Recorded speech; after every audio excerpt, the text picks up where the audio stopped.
Evening everyone. Good evening कविता, good evening Lakshmi.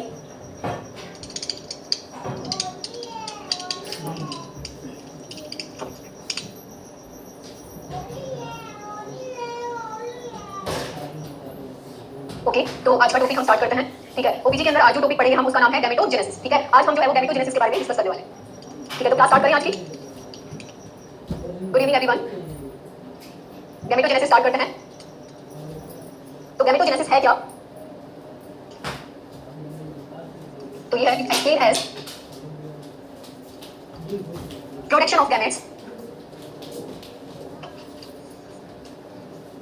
नहीं तेरे के तो भगवान कहते ही तो आज नहीं रात। Good evening Roshni, good evening Prabhat, good evening Renu, good evening everyone. अभी जस्ट क्लास स्टार्ट हुई है रेणु। ठीक है, तो स्टार्ट करें हमारी क्लास आज की। सबसे पहले आज हम जो जिस टॉपिक के बारे में डिस्कस करने वाले हैं उसका नाम है गैमेटोजेनेसिस। ठीक है, बिल्कुल अभी इतना ही हुआ है। तो गैमेटोजेनेसिस के बारे में पढ़ने वाले हैं आज की क्लास में। सबसे पहले हम बात करें गैमेटोजेनेसिस का मतलब क्या है। तो गैमेट्स के फॉर्मेशन की जो प्रोसेस है, गैमेट्स के प्रोडक्शन की जो प्रोसेस है उसको हम क्या बोलते हैं? गैमेटोजेनेसिस बोलते हैं।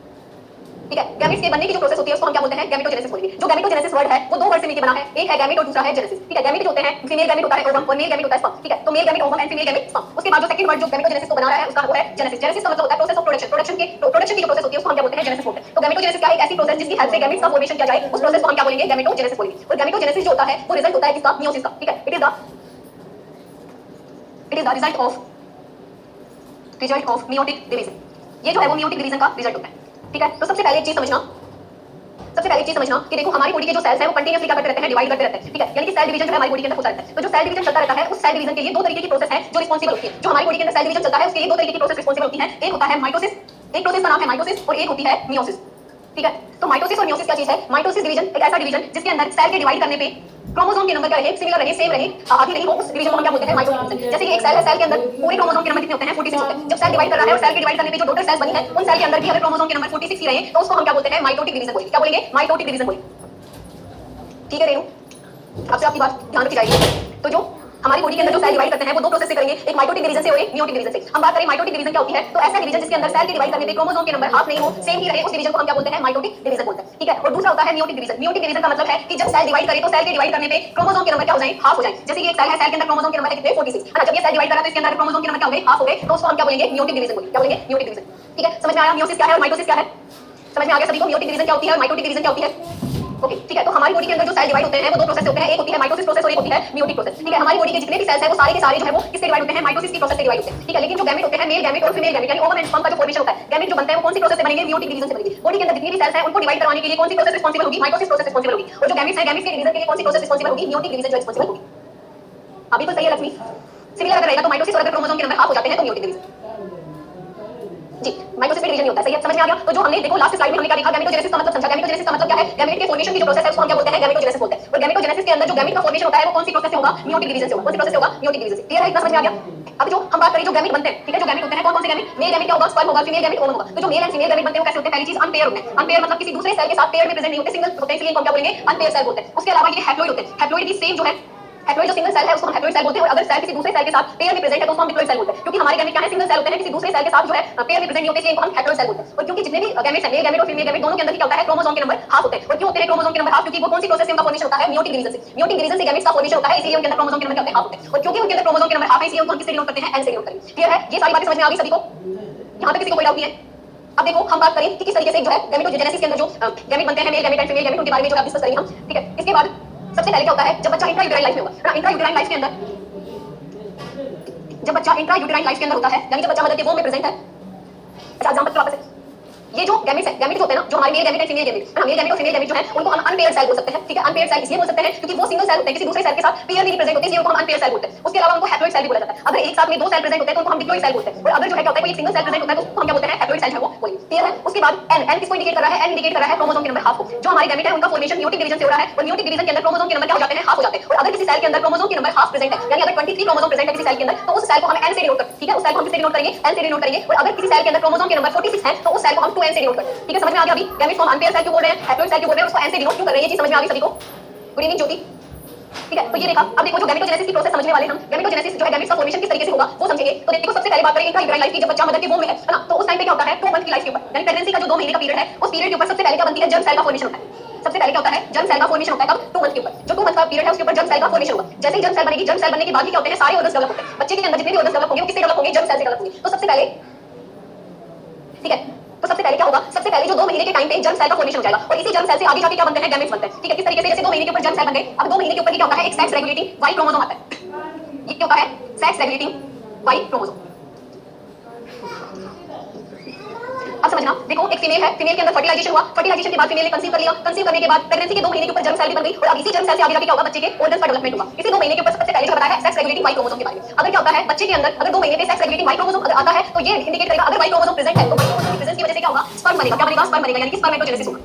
ठीक है, अगर बच्चे के अंदर वाई क्रोमोसोम प्रेजेंट है तो स्पर्मेटोजेनेसिस होगा। स्पर्मेटोजेनेसिस होना मतलब कि स्पर्म बनेगा, मेल चाइल्ड बनेगा। ठीक है, और अगर वाई क्रोमोसोम प्रेजेंट नहीं होता है, अगर वाई क्रोमोसोम प्रेजेंट नहीं होता है तो उस केस के अंदर क्या होगा, जो है oogenesis होगा, यानी चलेगा, यानी कि फीमेल चाइल्ड बनेगी। समझ में आएगा सभी को? ठीक है, जो सबसे पहले क्या है, 2 महीने की जो एज है उसी के ऊपर डिसाइड हो जाएगा कि फीमेल चाइल्ड होगा या मेल चाइल्ड होगा। 2 महीने के ऊपर जब जर्म सेल बनी है तो उस टाइम पे ये देखा जाता है कि वाई क्रोमोसोम प्रेजेंट है या नहीं है। अगर वाई क्रोमोसोम प्रेजेंट है यानी कि बच्चे के अंदर स्पर्मेटोजेनेसिस चलेगा, यानी क्या बनेगा, मेल चाइल्ड होगा। ठीक है, और अगर वाई क्रोमोसोम प्रेजेंट नहीं है यानी कि जो है फीमेल चाइल्ड बनेगी, यानी उसके अंदर क्या चलेगा, oogenesis की प्रोसेस चलेगी। यानी स्पर्मेटोजेनेसिस होता है और एक होता है oogenesis। स्पर्मेटोजेनेसिस का मतलब है स्पर्म का बनना और oogenesis का मतलब है ओवम के बनने की जो प्रोसेस है उसको हम क्या बोलेंगे, oogenesis बोलेंगे। क्लियर है, इतना समझ में आ गया सभी को? यहां तक किसी को कोई डाउट नहीं है? आगे कंटिन्यू करें, अगर किसी को कुछ पूछना है तो पूछो। ठीक है, चलो फिर आगे कंटिन्यू करते हैं। तो देखो, जो गैमेटोजेनेसिस समझ लिया, गैमेटोजेनेसिस के अंदर 2 चीजें आएंगी, एक स्पर्मेटोजेनेसिस आएगा और एक oogenesis आएगा। तो सबसे पहले हम बात करेंगे किसकी, स्पर्मेटोजेनेसिस। स्पर्मेटोजेनेसिस आप नाम से समझ गए होंगे, स्पर्मेटोजेनेसिस का मतलब क्या है। तो जो स्पर्म के फॉर्मेशन की जो प्रोसेस है उसको हम क्या बोलते हैं, स्पर्मेटोजेनेसिस बोलते हैं। टर्मिनोलॉजी की पढ़नी जरूर आपको जो भी। ओके, इंट्रोडक्शन चाहिए तो माय सेल्फ मोनिका यादव, मैं आपको भी पढ़ा रही हूं। ठीक है, रेवा फर्स्ट टाइम क्लास अटेंड कर रहे हो। ठीक है, तो स्पर्मेटोजेनेसिस कंटिन्यू करें। तो जो स्पर्मेटोजेनेसिस प्रोसेस है, यानी कि स्पर्म के फॉर्मेशन की जो प्रोसेस है उसको हम क्या बोलेंगे, स्पर्मेटोजेनेसिस। अब हम बात करें कि स्पर्मेटोजेनेसिस स्टार्ट कब होगा, प्यूबर्टी की, प्यूबर्टी के बाद जो है वो क्या होता है, स्पर्मेटोजेनेसिस स्टार्ट होगा बॉयज के अंदर। ठीक है, तो स्पर्मेटोजेनेसिस के बारे में पूरी प्रोसेस देखेंगे किस तरीके से जो है वो मेल गैमेट यानी कि स्पर्म का फॉर्मेशन होगा। ठीक है, तो सबसे पहले जो है वो बनेगा स्पर्मेटोगोनिया। सबसे पहले जो है स्पर्मेटोगोनिया बनेगा। अब क्योंकि जो स्पर्मेटोगोनिया है ना, ये इमैच्योर सेल है, स्पर्मेटोगोनिया से ही आगे जाके किसका फॉर्मेशन होगा, स्पर्म का फॉर्मेशन होगा। जो स्पर्मेटोगोनिया है इसी से आगे जाके क्या होगा, स्पर्म का फॉर्मेशन होगा। यानी स्पर्मेटोगोनिया क्या है, इमैच्योर सेल है जो आगे जाके किसमें कन्वर्ट होगा, स्पर्म में कन्वर्ट होगा। ठीक है, तो सबसे पहले हम बात करें स्पर्मेटोगोनिया की। तो स्पर्मेटोगोनिया क्योंकि इसके अंदर क्रोमोसोम के नंबर फुल है 46 है, इसलिए इसको हम किससे डिनोट करेंगे, 2n से डिनोट करेंगे। ठीक है, इसको किससे डिनोट करेंगे, 2n से डिनोट करेंगे। अब जो है स्पर्मेटोगोनिया के अंदर सबसे पहले क्या होगा, सबसे पहले माइटोटिक डिवीजन होगा। माइटोटिक डिवीजन आप सभी को समझ में आ गया क्या होता है, माइटोटिक डिवीजन जिसके अंदर क्रोमोसोम के नंबर क्या हो जाए, बिल्कुल सेम रहे, है ना। ऐसा सेल जिसके डिवाइड करने पे क्रोमोसोम के नंबर 46 ही रहे, उस प्रोसेस को हम क्या बोलते हैं, माइटोटिक डिवीजन बोलते हैं। तो सबसे पहले क्या हुआ है, सबसे पहले जो इमैच्योर सेल प्रेजेंट है स्पर्मेटोगोनिया, जो आगे जाके कन्वर्ट हो जाएगा किसके अंदर, स्पर्म के अंदर। क्योंकि स्पर्मेटोगोनिया के अंदर क्रोमोसोम के नंबर 46 है, इसलिए हम इसको किससे डिनोट करेंगे, 2n से डिनोट करेंगे। सबसे पहले यहां पे जो है वो माइटोसिस प्रोसेस चलेगी, जिसकी वजह से स्पर्मेटोगोनिया कन्वर्ट हो जाएगा किसके अंदर, प्राइमरी स्पर्मेटोसाइट के। ठीक है, किसमें कन्वर्ट हो जाएगा, प्राइमरी स्पर्मेटोसाइट के अंदर कन्वर्ट हो जाएगा। जो स्पर्मेटोजेनेसिस की प्रोसेस कब चल रही है, प्यूबर्टी के बाद चल रही है। ये जो स्पर्मेटोजेनेसिस प्रोसेस है वो कब चल रही है, प्यूबर्टी के बाद स्टार्ट हो रही है ना। और प्यूबर्टी के बाद जो है स्पर्मेटोगोनिया से क्या बनाया जाएगा, स्पर्म बनाया जाएगा। सबसे पहले जब स्पर्मेटोगोनिया के अंदर माइटोसिस डिवीजन हुआ तो उसके बाद किसका फॉर्मेशन हुआ, प्राइमरी स्पर्मेटोसाइट का फॉर्मेशन हुआ। अब ये जो प्राइमरी स्पर्मेटोसाइट बना है, इस प्राइमरी स्पर्मेटोसाइट के अंदर फर्स्ट मियोटिक डिवीजन होगी, फर्स्ट मियोटिक डिवीजन जो है वो होगी, और फर्स्ट मियोटिक डिवीजन से क्या बनेगा, सेकेंडरी स्पर्मेटोसाइट। ठीक है, जब पहली मियोटिक डिवीजन होगी तो सेकेंडरी स्पर्मेटोसाइट जो है वो बनेगा। अब यहाँ पे क्या था, जो माइटोसिस से क्या बना था, प्राइमरी स्पर्मेटोसाइट बना था, है ना। क्योंकि माइटोसिस प्रोसेस से बना था यानी क्रोमोसोम के नंबर क्या रहेंगे, बिल्कुल फुल रहेंगे, यानी 2n से डिनोट करेंगे। अब प्राइमरी स्पर्मेटोसाइट के अंदर मियोटिक डिवीजन हुआ है, वो भी कौन सा, पहला, जिसकी वजह से क्या बना, सेकेंडरी स्पर्मेटोसाइट बना। क्योंकि मियोटिक डिवीजन होने की वजह से क्रोमोसोम के नंबर क्या हो जाएंगे, हाफ हो जाएंगे किसके अंदर, सेकेंडरी स्पर्मेटोसाइट के अंदर। इसीलिए सेकेंडरी स्पर्मेटोसाइट को किससे डिनोट करेंगे, सिंगल n से डिनोट करेंगे। ठीक है, इतना समझ में आया सभी को? हाँ, जो अगर आपको लिखना है साथ में तो आप साथ में लिख भी सकते हो। इसको लाइन वाइज लिखना चाहते हो, ऐसे इजी नहीं है। अगर लाइन वाइज लिखना चाहते हो तो लाइन वाइज लिखा देंगे, उसमें बहुत टाइम वेस्ट होगा आप लोगों का। ठीक है, माइटोसिस और माइटोटिक हाँ बिल्कुल सेम है, माइटोसिस और माइटोटिक सेम है। ठीक है, लाइन वाइज लिखना चाहते हो आप लोग तो लाइन वाइज लिखवा देंगे, बट उसमें आप लोगों का बहुत टाइम वेस्ट हो जाएगा इसलिए, और आपको इसी सीक्वेंस से याद रखना है इसको। ठीक है, कंटिन्यू करें, कंटिन्यू करते हैं। तो इतना समझ में आ गया सभी को, यहाँ तक किसी को कोई प्रॉब्लम नहीं है? ठीक है, समझाए नहीं, समझ लो, साथ साथ समझ लो ना। तो जब सेकेंडरी स्पर्मेटोसाइट बना है, सेकेंडरी स्पर्मेटोसाइट बन गया। अब जो सेकेंडरी स्पर्मेटोसाइट बना है, इस सेकेंडरी स्पर्मेटोसाइट का सेकंड मियोटिक डिवीजन होगा, यानी सेकंड मियोसिस प्रोसेस होगी। और जब सेकंड मियोटिक डिवीजन होगा तो उससे क्या बनेगा, उससे बनेंगे स्पर्मेटिड्स। क्या बनेंगे, स्पर्मेटिड्स बनेंगे। ठीक है, क्योंकि इसके अंदर मियोटिक डिवीजन हो रहा है तो ये इसको हम किससे डिनोट करेंगे, सिंगल n से डिनोट करेंगे। ठीक है, इतना समझ में आया सभी को? देखो, स्पर्मेटोजेनेसिस प्रोसेस एक ऐसी प्रोसेस है, स्पर्मेटोगोनिया से स्पर्म बनाने की जो प्रोसेस है उसको हम क्या बोलते हैं, स्पर्मेटोजेनेसिस बोलते हैं। सबसे पहले क्या है, स्पर्मेटोगोनिया डेवलप हुए, स्पर्मेटोगोनिया बनने के बाद जैसे स्पर्मेटोगोनिया प्रेजेंट है, उस स्पर्मेटोगोनिया के अंदर माइटोसिस प्रोसेस चलेगी, और माइटोसिस प्रोसेस की वजह से जो है क्या बनेगा, प्राइमरी स्पर्मेटोसाइट बनेगा। हां बिल्कुल सही है लक्ष्मी, स्पर्मेटोजेनेसिस प्रोसेस जो है टेस्टिस के अंदर होगा, मेल के अंदर।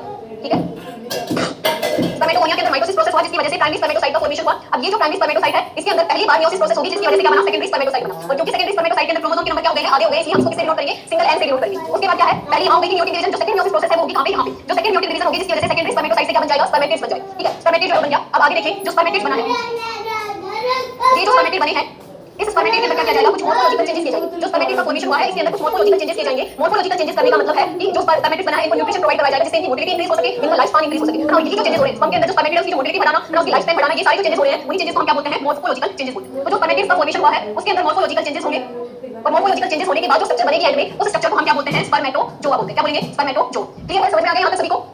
ठीक है, स्पर्मेटोजोआ समझ में आ गया? यहाँ तक किसी को कोई डाउट नहीं है? तो यहाँ हमने देखा स्पर्मेटोजेनेसिस के अंदर किस तरीके से स्पर्म का फॉर्मेशन हो रहा है। ठीक है, यहाँ तक देखो दो टर्म होती है, एक टर्म होती है स्पर्मेटोजेनेसिस। ठीक है, अब आप जो टर्मिनोलॉजी की बात कर रहे थे वो भी लिख लो। एक टर्म होती है स्पर्मेटोजेनेसिस। तो हम बात करें स्पर्मेटोजेनेसिस क्या होती है, प्रोसेस ऑफ स्पर्म फॉर्मेशन या स्पर्म प्रोडक्शन। स्पर्म के फॉर्मेशन की जो प्रोसेस होती है उसको हम क्या बोलते हैं, स्पर्मेटोजेनेसिस बोलते हैं। ठीक है, उसके अलावा एक होती है स्पर्मियोजेनेसिस। एक क्या होती है, स्पर्मियोजेनेसिस। अब स्पर्मियोजेनेसिस ध्यान से सुनना,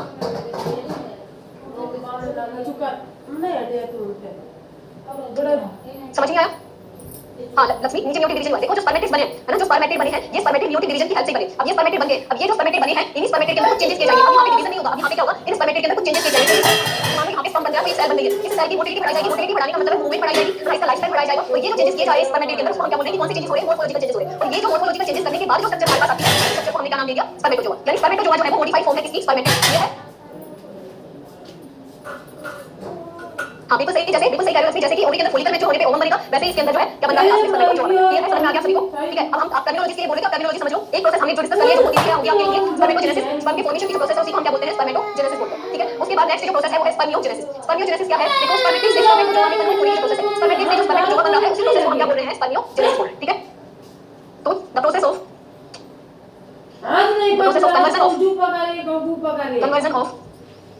conversion of spermatids into spermatozoa। Sperm को हम क्या बोलते हैं, स्पर्मेटोजोआ बोलते हैं। ठीक है, into spermatozoa। ठीक है, तो स्पर्मेटोजेनेसिस आपको ऑलरेडी पता लग गया, स्पर्मियोजेनेसिस भी पता लग गया। क्या है, स्पर्मेटिड से स्पर्मेटोजोआ बनने की जो प्रोसेस है उसको हम क्या बोल रहे हैं, स्पर्मियोजेनेसिस बोल रहे हैं। क्लियर है? अबे हम आते हैं आगे कंटिन्यू करें।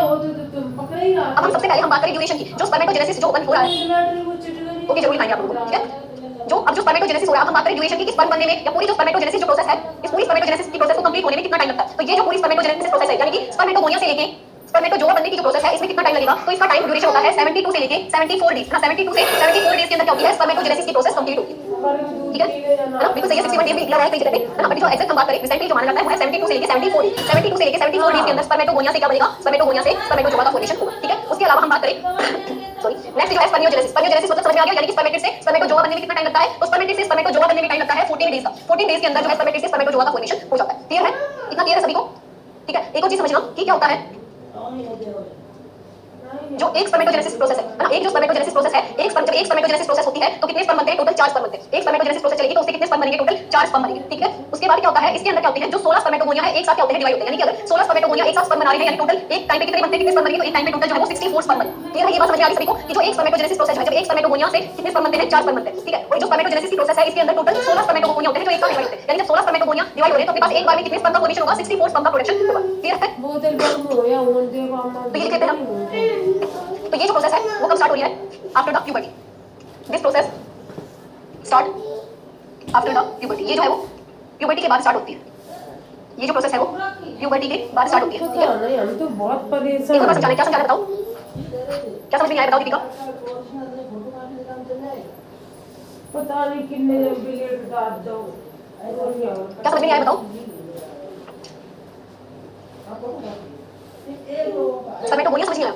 ओके, स्पर्मेटोगोनिया के अंदर क्या समझ में आया? ये जो बिलियन कितने डालो। ओके, ड्यूरेशन समझ नहीं आई आपको? ड्यूरेशन समझ नहीं आई आपको?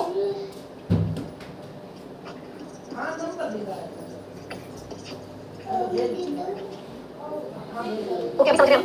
तो देखो सबसे पहले हम बात करें स्पर्मेटोजेनेसिस की ड्यूरेशन की। पहले कहते हैं उसके बाद बताती हूं आपको।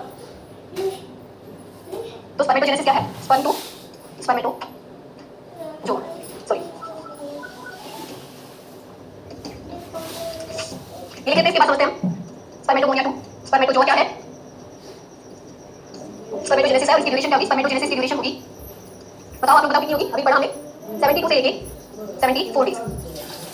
ठीक है, नेक्स्ट है स्पर्मियोजेनेसिस,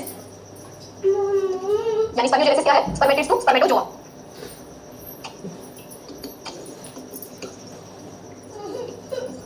इसकी ड्यूरेशन कितनी होगी स्पर्मियोजेनेसिस की, अभी बताइए आप लोगों को, 14 डेज। कितनी होगी, 14 डेज। Duration is 14 days. ठीक है, इसकी ड्यूरेशन कितनी होगी, 14 डेज की होगी। हाँ बिल्कुल सही है, वही आपका आंसर। ठीक है, ड्यूरेशन तो समझ में आ गई। अब जो आपको समझ नहीं आया था वो समझेंगे हम पहले। देखो जो स्पर्मेटोजेनेसिस की प्रोसेस है, अब ध्यान से समझ लेना, जो स्पर्मेटोजेनेसिस की प्रोसेस है उसमें उसका मतलब क्या है वो समझो। स्पर्मेटोजेनेसिस की प्रोसेस का मतलब क्या है? एक ऐसी प्रोसेस जिसके अंदर स्पर्मेटोगोनिया कन्वर्ट हो जाएगी, किसके अंदर? एक ऐसी प्रोसेस जिसके अंदर स्पर्मेटोगोनिया कन्वर्ट हो जाए, किसके अंदर? स्पर्मेटोजोआ के अंदर। उस प्रोसेस को हम क्या बोलते हैं? स्पर्मेटोजेनेसिस बोलते हैं। अब ये जो स्पर्मेटोजेनेसिस प्रोसेस है, इसमें सबसे पहली बात समझना कि जो स्पर्मेटोगोनिया है, कितने हैं नंबर में? एक। ठीक है, स्पर्मेटोगोनिया। स्पर्मेटोजेनेसिस क्या है? स्पर्मेटोगोनिया से क्या बनना? स्पर्मेटो जोआ बनना। स्पर्मेटोगोनिया से स्पर्मेटोजोआ बनना की क्या है? स्पर्मेटोजेनेसिस है। ठीक है, अब क्या होता है? स्पर्मेटोगोनिया कितने होंगे? एक होगा, एक स्पर्मेटोगोनिया होगा। और जब इस एक स्पर्मेटोगोनिया से कितने स्पर्मेटोजोआ बनेंगे? 4 स्पर्मेटोजोआ बनेंगे। क्लियर है? स्पर्मेटोजेनेसिस क्या होता है? स्पर्मेटोगोनिया से स्पर्मेटोजोआ का बनना की क्या है? स्पर्मेटोजेनेसिस है। ठीक है, इस प्रोसेस के अंदर क्या हो रहा है कि एक स्पर्मेटोगोनिया से कितने स्पर्मेटोजोआ बन रहे हैं? 4 स्पर्मेटोजोआ, या फिर हम सीधा क्या बोल सकते हैं? 4 स्पर्म बन रहे हैं। ठीक है, लेकिन जो स्पर्मेटोजेनेसिस प्रोसेस होती है, जो स्पर्मेटोजेनेसिस प्रोसेस है, इस प्रोसेस के अंदर टोटल 16 स्पर्मेटोगोनिया एक साथ डिवाइड करते हैं। ठीक है, एक स्पर्मेटोजेनेसिस प्रोसेस के अंदर टोटल 16 स्पर्मेटोगोनिया होते हैं जो कि एक साथ डिवाइड कर रहे हैं। यानी कि अगर एक प्रोसेस के अंदर 16 स्पर्मेटोगोनिया डिवाइड कर रहे हैं तो हम बात करें कि एक टोटल कितने स्पर्म का फॉर्मेशन होगा। ठीक है, तो एक स्पर्मेटोजेनेसिस के अंदर 16 स्पर्मेटोगोनिया एक साथ डिवाइड करते हैं और एक स्पर्मेटोगोनिया से कितने स्पर्मेटोजोआ बनते हैं? 4 बनते हैं। यानी कि 16 × 4 करेंगे तो टोटल कितने स्पर्म बनेंगे? एक बार में 64 स्पर्म बनेंगे। क्लियर है? आप समझ में आया? 1 से 4 बनने में 72 से 74 डेज लगते हैं। मोहिनी बिल्कुल सही है आपकी बात, लेकिन जो स्पर्मेटोजेनेसिस प्रोसेस चल रही है उसके अंदर सिर्फ एक स्पर्मेटोगोनिया ही डिवाइड नहीं करेगा, एक साथ 16 स्पर्मेटोगोनिया डिवाइड करेंगे, जिसकी वजह से टोटल कितने स्पर्म बनेंगे? 64 स्पर्म बनेंगे। ठीक है, अब आगे समझ में क्लियर है? आप समझ में आ गया? मोहिनी आपका डाउट क्लियर हो गया? आंसर तो आपका क्या होगा इसके साथ? हां, एक साथ 16 डिवाइड करेंगे, जिसकी वजह से टोटल कितने स्पर्म का फॉर्मेशन होगा? 64 का फॉर्मेशन होगा। तो हमने देखो ये देख लिया कि जो स्पर्मेटोजेनेसिस की प्रोसेस है वो कब स्टार्ट होगी बॉयज के अंदर? तो बॉयज के अंदर प्यूबर्टी के बाद स्टार्ट होगी। उसके बाद हमने ये देखा कि जो स्पर्मेटोजेनेसिस है उसका क्या मतलब है? स्पर्मेटोगोनिया से स्पर्मेटोजोआ बनना या स्पर्म बनना क्या कहलाता है? स्पर्मेटोजेनेसिस कहलाता है। ठीक है, उसके बाद हमने देखा कि जो स्पर्मेटोजेनेसिस प्रोसेस है उसका ड्यूरेशन कितना है? 72 से 74 डेज का ड्यूरेशन है। उसके बाद हमने बात की एक और टर्म की जिसका नाम है स्पर्मियोजेनेसिस। स्पर्मियोजेनेसिस क्या है? जो स्पर्मेटिड है, स्पर्मेटिड से स्पर्मेटोजोआ या स्पर्म बनना क्या कहलाता है? स्पर्मियोजेनेसिस कहलाता है। अगर हम बात करें इसकी ड्यूरेशन कितनी होगी तो इसकी ड्यूरेशन होगी कितनी? 14 डेज। ठीक है, 14 डेज की ड्यूरेशन होगी। अब हम बात करें लाइफ स्पैन ऑफ स्पर्म की। अभी कोई डाउट है आपको मोहिनी? अगर डाउट है तो आराम से क्वेश्चन पूछे ना। लाइफ स्पैन की बात करें कि स्पर्म का लाइफ स्पैन कितना होगा, तो life span of sperm, sperm का लाइफ स्पैन कितना होता है? अगर आप लोगों को पता है तो आंसर कर सकते हैं। अभी भी हार्ड लग रहा है आपको? लक्ष्मी ओके, बिल्कुल सही बताया रचना आपने। जो लाइफ स्पैन होता है स्पर्म का कितना होगा? 48 से लेके 72 आवर्स का। मतलब 48 से 72 आवर्स का लाइफ स्पैन होता है किसका? स्पर्म का। Life span of sperm is 48 to 72 hours.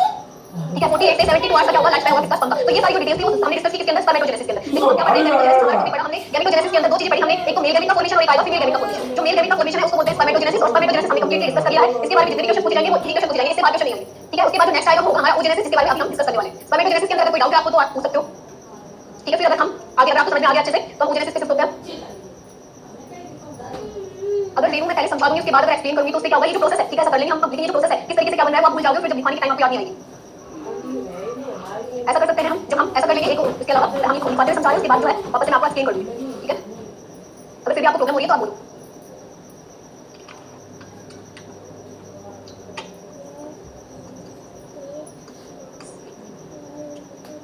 ठीक है, तो oogenesis देखो, oogenesis का मतलब क्या है? जैसे स्पर्मेटोजेनेसिस का मतलब था वैसे कि सिमिलर सा ही मतलब है oogenesis का। तो ओवम के फॉर्मेशन की जो प्रोसेस है उसी को हम क्या बोलते हैं? oogenesis बोलते हैं, है ना? तो इसका मतलब क्या है? द प्रोसेस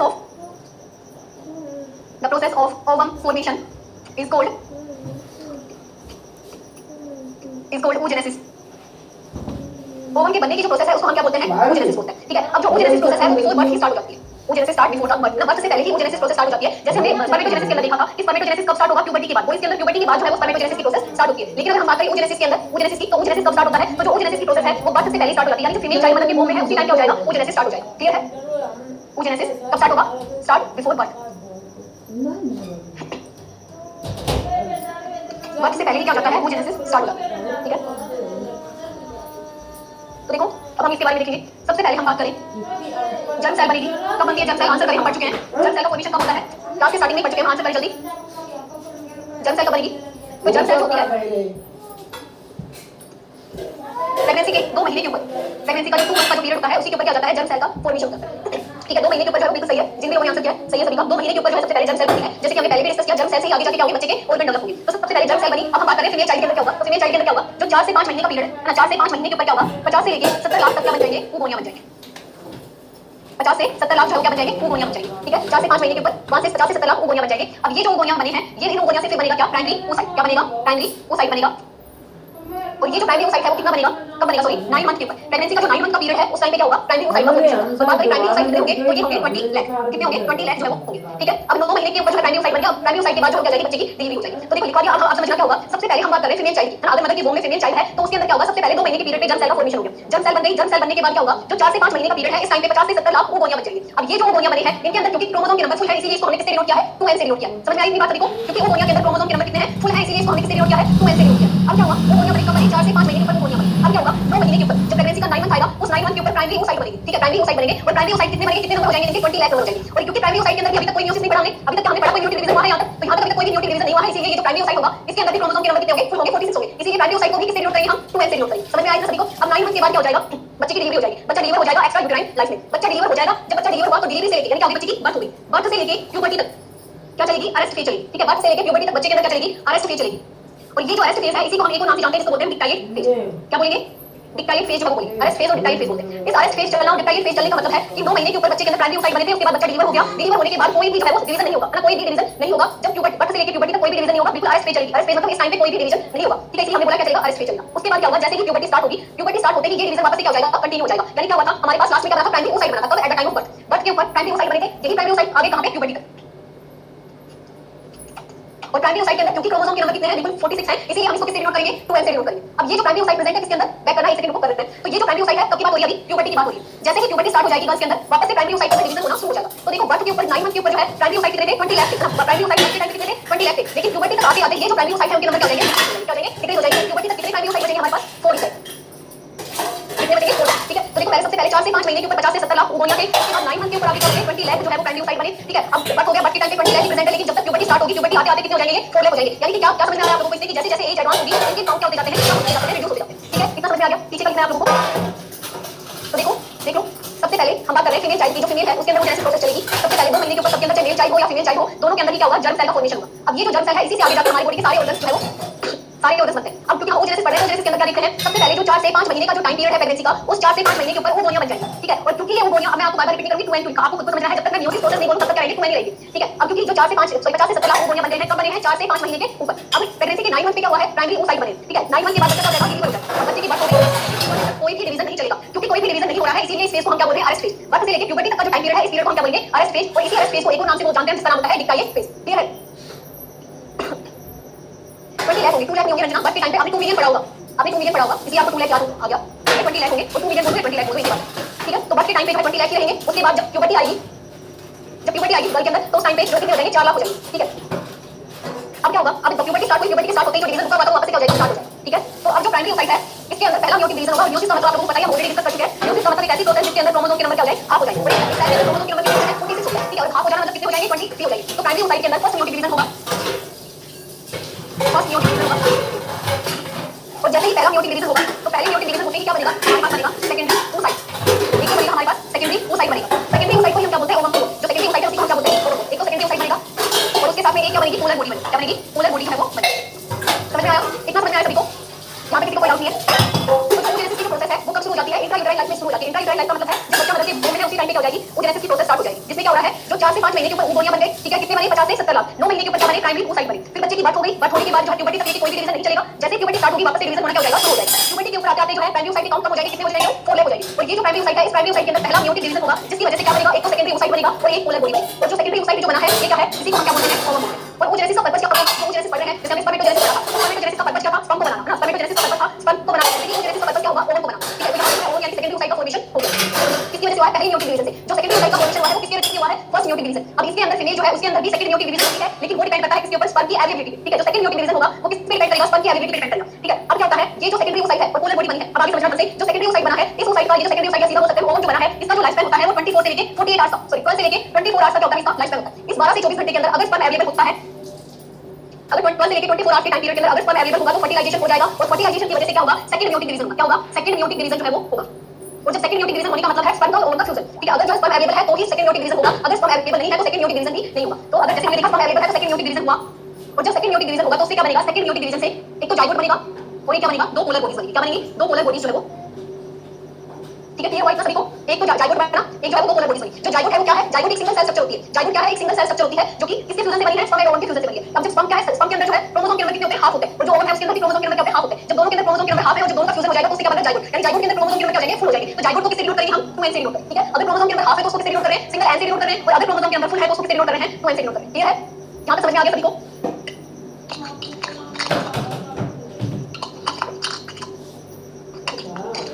वापस से रिपीट नहीं करना है, सभी को समझ में आ गया तो आगे कंटिन्यू करें हम। बोलो समझ में आ गया यहां तक सभी को? ठीक है, फिर आगे कंटिन्यू करते हैं। तो हमने गैमेटोजेनेसिस के अंदर स्पर्मेटोजेनेसिस और ओजेनेसिस दोनों पढ़ लिया। अगर हम बात करें स्पर्मेटोजेनेसिस का पर्पस क्या है? स्पर्म है ना, स्पर्म का मिलन क्या है? स्पर्मेटोजेनेसिस का पर्पस है। और ओजेनेसिस का पर्पस क्या है? ओवम को बनाना। ओवम को बनाना क्या है? ओजेनेसिस का पर्पस है, ठीक है? जो ओजेनेसिस की जो प्रोसेस है उसके अंदर सेकंड मेयोटिक डिवीजन होगा या नहीं होगा, किस पे डिपेंड करता है? स्पर्म की अवेलेबिलिटी पे डिपेंड करता है। अगर 12 से 21 घंटे तक का टाइम पीरियड होता है सेकेंडरी साइड का, अगर इस टाइम पे स्पर्म अवेलेबल हुआ तो सेकंड मेयोटिक डिवीजन होगा और क्या हो जाएगा? जाइगोट बन जाएगा और पोलर बॉडी बन जाएगी। अगर क्या है इस टाइम के अंदर 12 से 24 घंटे के अंदर स्पर्म अवेलेबल नहीं है, इनको कोई फर्टिलाइजेशन नहीं हो पाएगा, 24 घंटे बाद जो है सेकेंडरी साइड हो जाएगा, डिस्ट्रॉय हो जाएगा, ठीक है? समझ में आएगा सभी को?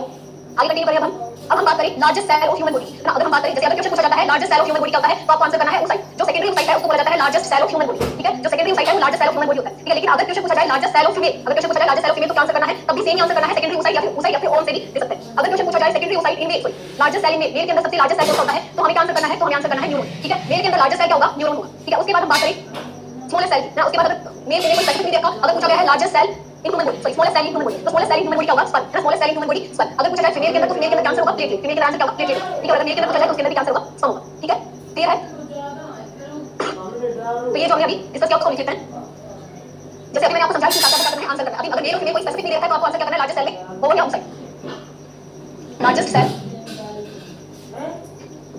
इन ह्यूमन बॉडी इज ओसाइट। उसके बाद अगर पूछा जाए largest cell in female is same oocyte, लेकिन अगर पूछा जाए largest cell in male, largest cell in male, तो हमारा आंसर क्या होगा? तो हमारा आंसर होगा क्या? न्यूरॉन, ठीक है? बिल्कुल सही है। उसके बाद स्मॉलेस्ट सेल की बात करें, लार्जेस्ट सेल की बात करें, उसके बाद बात करें स्मॉलेस्ट सेल की।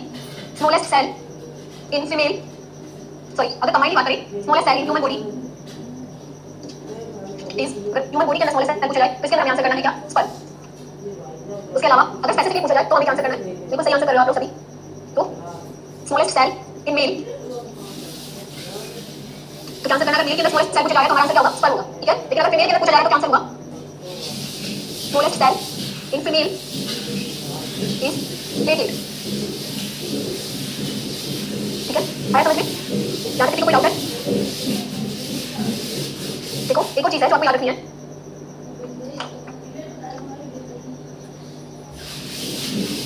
ओके, ठीक है? एक और चीज आपको याद रखनी है कि जो फीमेल होती है, फीमेल की लाइफ में 400 बार मेंस्ट्रुअल साइकिल आती है ना? ओके, तो क्या आप लोगों को याद होगा फिर ये तो नहीं, पूरी लाइफ की बात कर रही हूँ। जो फीमेल जो है फीमेल की लाइफ के अंदर 400 बार मेंस्ट्रुअल साइकिल आती है और 400 बार की 400 क्या बनते हैं? ओवम बनते हैं। ये भी एक इंपॉर्टेंट पॉइंट है जो आप याद रख सकते हो। हाँ, पूरी लाइफ के अंदर 400 बार मेंस्ट्रुअल साइकिल आती है और 400 क्या होते हैं? ओवम बनते हैं, ठीक है? अब हमने देखो स्पर्मेटोजेनेसिस ओजेनेसिस पढ़ लिया। उसके बाद हम पढ़ेंगे स्ट्रक्चर ऑफ गैमेट। जो नेक्स्ट टॉपिक है हमारा वो क्या है? स्ट्रक्चर ऑफ गैमेट, गैमेट की स्ट्रक्चर पढ़ेंगे।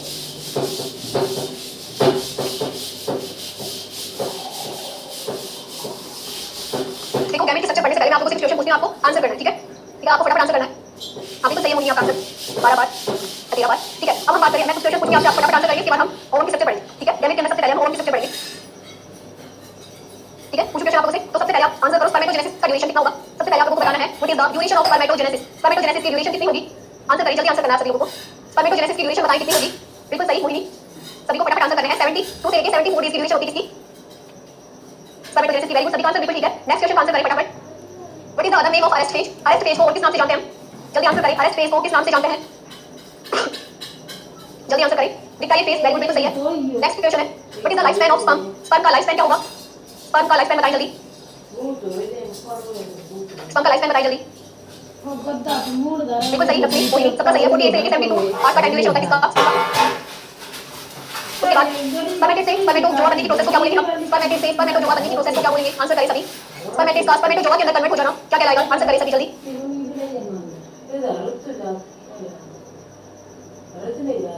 ध्यान से सुनिए क्वेश्चन, ध्यान से सुनिए। स्पर्मेटिड से स्पर्मेटोजोआ बनने को क्या बोलेंगे? स्पर्मेटिड से स्पर्मेटोजोआ बनने को क्या बोलेंगे? सही से आंसर करें सभी।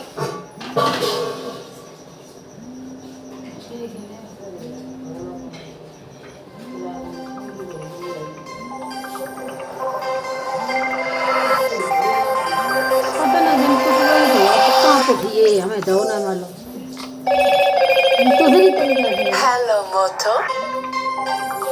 अल्लाह पाड़ू है